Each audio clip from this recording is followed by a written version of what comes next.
రైతులు రాజ్యం పుస్తకావిష్కరణ సభలో జేఏసీ చైర్మన్ కోదండరాం మాట్లాడుతున్నారు. లైవ్ చూద్దాం.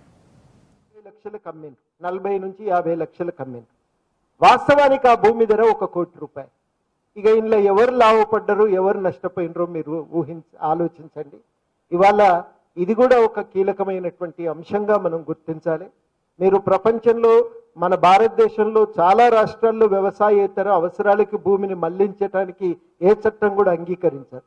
సచిన్ తెందూల్కర్ మహారాష్ట్రలో భూమి కొనుక్కోలేడు, అమితాబ్ బచ్చన్ ఉత్తరప్రదేశ్లో భూమి కొనుక్కోలేడు, కానీ ఇద్దరు హైదరాబాద్ శివార్లలో మాత్రం భూమి కొనుక్కోవటానికి అవకాశం.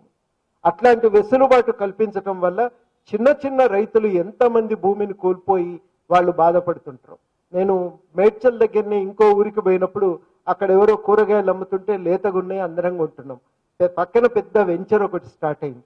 ఆమె అన్నది నా భూమి కూడా ఇంట్లోనే ఉంది సార్, అదేం రోజులు ఉంటుందో నాకు తెలియదు అని. చివరికి ఆమె భూమి కూడా పోయే ఉంటుంది ఈ పాటికి, కానీ ఆ కూరగాయలు పండించేట ఆమె మాత్రం పోయింది.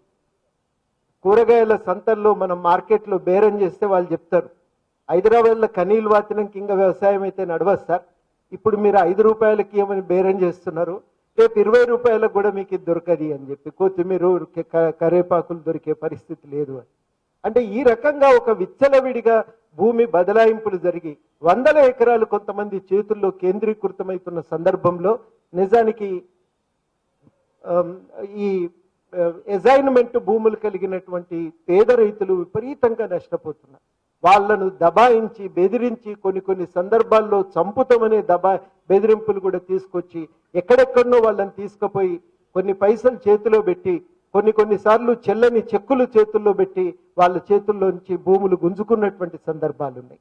మీరు అటు హయత్నగర్ పోతే దాదాపు మీరు ఒక అరగంట ప్రయాణం చేస్తారు, అక్కడ ఒక ఎస్టేట్ ఉంటుంది, పేరు గుర్తొస్తలేదు, ఈ పెంగిలి దశరథరాం వ్యవహారంలో ఉన్న వ్యక్తి. ఆ భూమి మీరు చూస్తే కొంతమంది ఇబ్రాహీంపట్నం దగ్గర జనహర్ష ఎస్టేట్స్, కొంతమందికి చెక్కియలే, కొంతమందికి చెక్కిచ్చిన బౌన్స్ అయింది.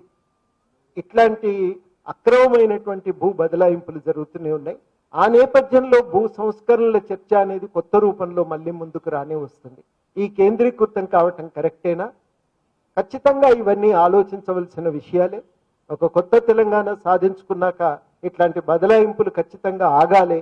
ఆంధ్ర కార్పొరేట్ శక్తులైతే అడ్డగోలుగా బదలాయింపులు చేసినాయి, తెలంగాణలోనైనా ఇవి ఆగాలి అని చెప్పి వాంఛిస్తున్నటువంటి అలాంటి వాళ్ళందరికీ కూడా ఆ విధానాలు ఎట్లుంటాయో నిర్ణయించుకోవటానికి ఈ చర్చ ఉపయోగపడుతుంది. అందుకని ఒక సరి అయిన సమయంలో సరి అయినటువంటి ఒక పుస్తకాన్ని తీసుకొచ్చిన సీతారామరావు గారిని మరొకసారి మీ ద్వారా అభినందిస్తూ సెలవు.